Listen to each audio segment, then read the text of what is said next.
Pag may nakakakita nga kay Snow White ay lagi akong tinatanong kung ano daw ba ang shampoo na ginagamit ko sa kanya.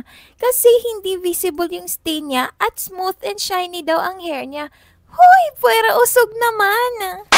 Unang-una po ay ang ginagamit ko sa kanya na shampoo ay itong Madre de Cacao Shampoo and Conditioner from Wolf MDC. Simula nung 2 months old pa lang siya at wala pa kaming TikTok noon ay ito talaga ang ginagamit niya. Marami na kaming na-testing na ibang dog shampoo pero bumabalik pa din ako dito sa shampoo na to kasi bukod sa nakakaputi, shiny at smooth ng balahibo, ay hindi rin ito mahapdi sa mga mata ng fur babies natin. At yung bango nito ay long-lasting kasi kahit isang linggo na hindi naligo si Snow White ay amoy baby powder pa din siya.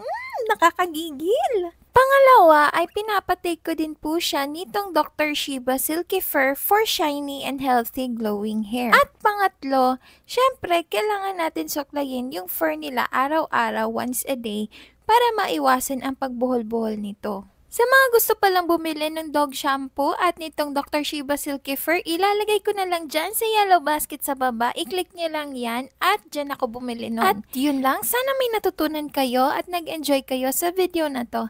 Hanggang sa muli. Mwah!